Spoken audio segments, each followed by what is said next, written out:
Hello, everybody. It's Elizabeth here, and I want to share with you some productivity tips today. Wouldn't it be great if you could be more productive? Because you would feel more accomplished. You would complete your to-do list earlier so you could enjoy your family life more. You could feel more accomplished every day. You'd be so much calmer, not feel stressed and scattered. Well, those are some of the things that people before my training workshop yesterday said that they would get to feel like if they could up their productivity and manage their time a bit more effectively. Yesterday, I taught a live class all about productivity and time management for project managers, and we shared loads of strategies like the time triangle, the square time management. I taught task profiles, which is something I've not shared before, and loads of other cool tips and tricks that people took away from that session. But what was so great was because it was a live training session, the chat was on fire and there were loads of good suggestions from other people.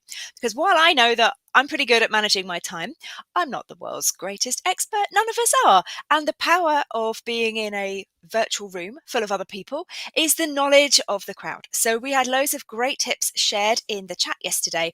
And while that was a paid training, and I'm not going to go through the training material with you today, there were a few nuggets that I thought were needed to be shared with a wider group. And I'm going to go through a couple of things that came up in our chat yesterday, which might help you as well. In particular, during our Q&A, we had a good discussion around how to make it not quite so tedious to write meeting minutes.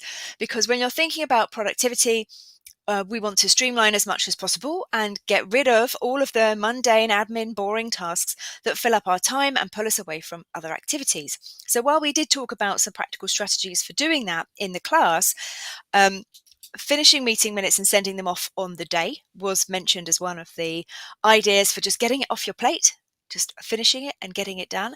But one tip that came out, and a couple of people suggested that they did this actually, including me, I do this too, is to create a template for your meeting minutes in advance so that all you have to do really is fill in any extra things that were discussed, because you pretty much already know before you go into a meeting. You know who's going to be there, you know what the agenda points are, you know the talking points that are likely to come up, you know what your actions are likely to be based on what was discussed last time. So all of that stuff can be copied over. And then what you're doing in the meeting itself is just adding in any nuggets that come up from that session. So copy the agenda into the meeting template, said Val. Actually write the minutes during the session. So that's valuable. Write the minutes into the template, which makes it easier to complete afterwards, and it also prompts your memory. Lena said, wrap them around actions. It's only minuted if it leads to an action or a decision. And we had a discussion actually in the Q&A around how we do that in an effective way, making sure that you've got all the things that you would need recorded and documented, but not in a way that feels overwhelming for people, for you particularly, because you're the person having to create the minutes. So it's about understanding the different types of meetings that are available to you as a project manager that you host and what's most appropriate for each one. Dictation as well. There's a dictation function. If you are struggling to get your notes dictated, oops, just dropped my phone. You can dictate into your phone. So you might not want to do that during your actual meeting, but if you've taken handwritten notes and want to write those up, maybe dictating would mean a faster way of getting those ideas onto paper if you're not the world's best typist. Gets them out of your brain and then formats them when they're done if necessary, was Jenny's tip. And pre-write the meeting minutes with the content that you think would be said, and then you just have to make some edits, said David. That was a good idea as well. If you think the meeting's very routine and going to go exactly as you expect, you still have to do the work. You still have to write them. You're just doing them before and tweaking it after so they can be sent out more quickly.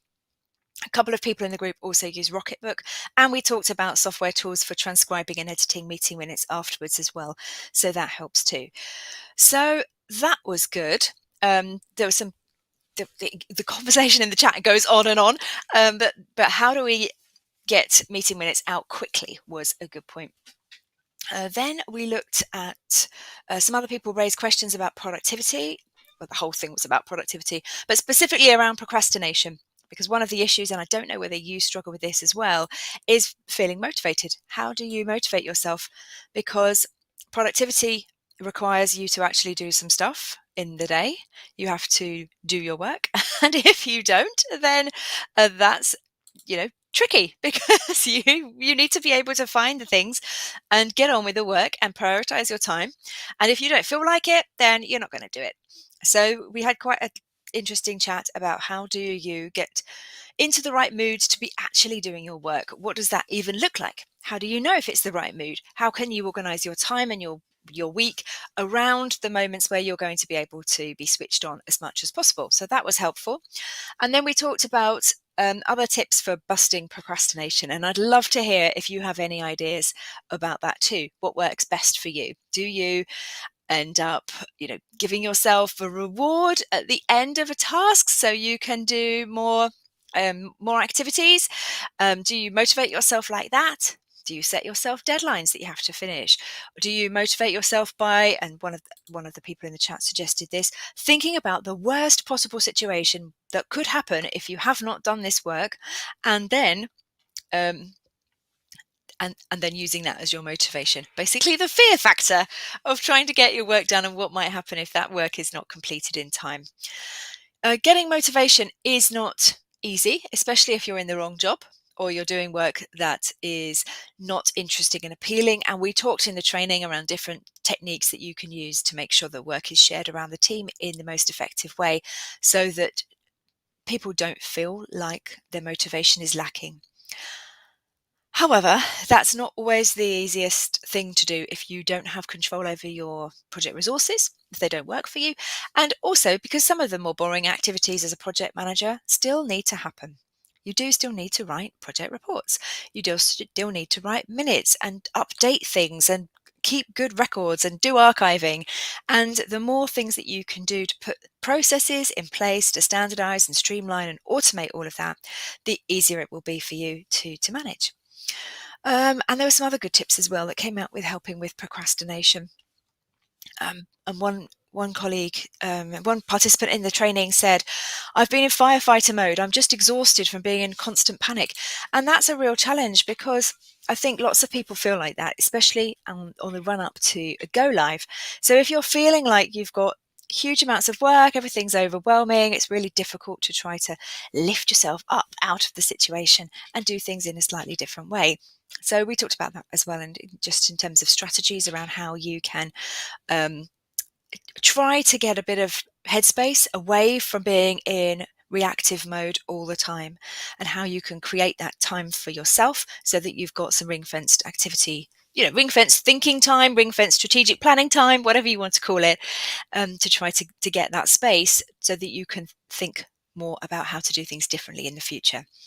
One of the popular ideas that came out in the chat was using a weekly reflection time, whether that's 10 minutes with a cup of tea on a Monday morning or a Friday afternoon or a Sunday night, looking back at what worked, what didn't work, what needs to be done differently going forward will help you take a moment just to reflect on the good practice, the things that you know you should do and you're not doing, and the things that you and your team should really double down on because they're delivering excellent results for you and they're really working for the way that you are working at the moment. And doing that activity constantly is valuable because projects are cyclical. And what's working right now, working in the moment, might not be working for you in 3 weeks. It might not be working for you in 3 months, but it might be giving you great results right now. So it's important not to try to keep going with techniques and tactics that might be helpful right this moment. But if you have persisted in using them and you're finding they are losing their effectiveness, then maybe it's time to switch things up. So we talked a lot about those kind of strategies of how do you minimize procrastination, how do you motivate yourself and your team, how do you schedule your time around being most effective. Then what else came up in the chat? We had some good conversation around technology, talking about OneNote instead of using paper notes, and Rocketbook as well. So if you've ever used OneNote for note taking to help you with keeping on top of that project action log type stuff, or you've used a Rocketbook or a similar type of book where you basically write in the book and it digitizes your notes, transcribes them for you. So if you're someone who loves paper like me, you can still take all your notes by hand and have them magically transformed into a digital format, which you can then share with other people. So that's great if you're drawing a lot of pictures, you're doing brainstorming, or you like to take notes in a very visual way, like mind mapping, or you use sketch notes, then that's the other options for you during your conversations, and you then don't have to transcribe them if it's all done for you by the power of Rocketbook. I'm sure there's other tools out there that do exactly the same thing. So Rocketbook was the one mentioned yesterday, but I'm sure there's other products that you can get that do a similar thing, which is optical character recognition as well, would be the same. What else have we got that came up? There's multitasking. Oh, yes, we talked about that. We talked also about filing emails or not filing emails. Are you camp filing email or are you not camp filing email? Leave them all in one big archive folder. And actually, I'll tell you, I fall into both of those categories. I have 2 email addresses. In fact, I have quite a lot of email addresses. If you try to contact me by email, you might know that. But I have one email address where everything is just in one big, gigantic bucket, and my inbox is overflowing. It has an excellent search function, so I can always find what I need. And then I have another inbox where everything is neatly organized by project, by customer, by the service I offer. So there's lots of different folders within that inbox, some with only a handful of messages in. So some people, would benefit from having that kind of email structure. For some people, it doesn't work for them. And there is no right or wrong. It doesn't matter if you reach inbox 0 or if your inbox is multiple thousands of messages. What matters is that you can find what you're looking for and that it works for the way that your brain works. And if that is everything in one big bucket, then, that's fine. I can see some people commenting, reflections are a good idea. Yes, indeed. And one of the templates that came with the training yesterday was the stop, start, continue template. So that's where you look at stopping. What are we going to stop? What can we do differently? What are we going to continue? So the continue box is where you fill in all the good things that have worked, the things that you want to continue doing. And the stop, start, continue. So things you're going to stop, things you're going to start doing because you haven't done them, or you have chosen to not do them because you've stopped doing them, and you're going to start taking on those activities, and then the things that are worth continuing. So stop, start, continue is a good framework to use for reflection. And the template yesterday was a fillable PDF, so you could type the date, fill in your stop, start, continue for the week, file it away. We talked about digital filing and how to make sure that that is easy to find, not just in emails, but across all of your documents. And then that just gives you a record then, because you can open up a new clean copy tomorrow or next week and type the stuff in again. And then over time, you build up an archive of all your personal good practices and your learnings and the things that you feel that you want to do. And actually, yesterday I said to the people on the call, if you want me to hold you accountable, send me your stop, start, continue, and I will message it back to you in 3 months and say, this is what you said you would stop doing, start doing, and continue to do. How did it go? So I wonder whether any of yesterday's delegates will take me up on that offer as they sit down today and start to reflect on what they learned at the workshop, and also just generally across the projects that they're working on. So that was some of the headlines really from our class yesterday. The productivity blueprint for project managers. I love teaching it because it's so fun and it's so I don't know, it's so helpful, I think, because to listen to people and to see people suddenly go, that's a great idea. Oh, I'll try that. I tried that and it didn't work, but I tweaked it like this for my team and it was brilliant.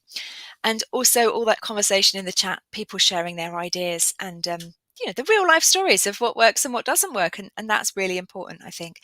So it was a great training session. I've shared a couple of the highlights with you today. If you want to watch it, you still can. It's not live anymore, obviously. You've missed that one. But the video is available. You can get the replay. You can get all of the templates. And I'm summarizing at the moment the key headlines from the chat so that we don't miss any of the best practice that other people shared as well. And so that's going to be available soon too. So I'll share a link to that if anyone is interested. And yeah, so next month we have a training class on visual communications for project managers. So that will be quite interesting as well. I think some people are looking forward to that. Okay, so I wanted just to leave you today with one other takeaway from yesterday, and it comes from Lena, who said, I had a boss who was totally lovely, but she literally came out and said, I hate thank you emails. And one of the tips that we shared yesterday was do not send messages that just say thank you. I mean, we looked at a whole load of email best practice and email rules around how to make your email communication more effective. And just one tiny point there was do not send emails that just fill up people's inbox. There's other ways you can say thank you, like either not saying thank you or saying thank you in person. And often we just hit back thank you by default when someone sent you an email that they said they were going to send, or it's a contract, or it's something that doesn't really need an acknowledgement. We do still want to, as project professionals, thank and acknowledge the work of the team. So that is not about making sure that people don't feel recognised. But what we do want to do is make sure that we are not giving people extra emails to read and delete for no reason. So if you're the kind of person that just does reply to all, thanks, Elizabeth, just stop. You can tell your team you're going to stop so they don't worry about not getting those email acknowledgements, but it will, over time, decrease the amount of worthless messages you get in your inbox. Now, is that a controversial strategy? Do you like getting emails that just say thanks? I'm interested to hear. So let me know in the comments below this video, and I will see you next time we chat. All right, take care. Bye.